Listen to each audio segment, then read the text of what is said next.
Hello everyone, in this video we will learn how to calculate customer outstanding amount in Excel.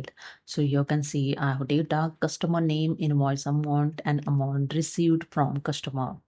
Okay, to calculate outstanding amount, select the cell is equal to, select the invoice amount, then minus customer received amount and press the enter. And here the outstanding amount here calculated. Select the cell, double click on this corner point and here you see.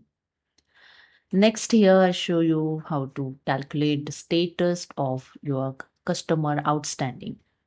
So select the cell, use this equal to, type here if, in brackets select the outstanding amount D2 is equal to 0, comma, double quote, then type here the paid,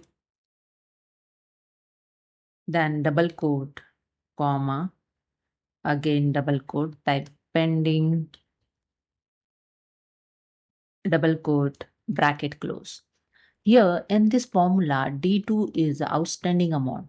If D2 is equal to 0, then status will paid. Otherwise, the pending. Press the enter and that's it. Here the pending 7,000 amount of the Amit customer. So I select the sale and double click on this corner point and here you can see outstanding 0 showing the status paid. Okay.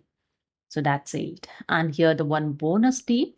Let's make the report even smarter. I will show you how to automatically highlight customer who still have a pending payment using the conditional formatting.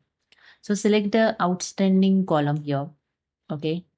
Then go to the home tab in style group, click on the conditional formatting and click on the highlight cells rule. Then click on the greater than and enter here 0. Greater than 0 amount. Okay. Then select the color, click on this drop down arrow and here I select a light red field with a dark red text. After that, click on OK and here you see outstanding amount is highlighted with the red field color. So that's it. This is a way you can highlight customer with the pending payments. Hope you understood. Subscribe to the channel. Thank you.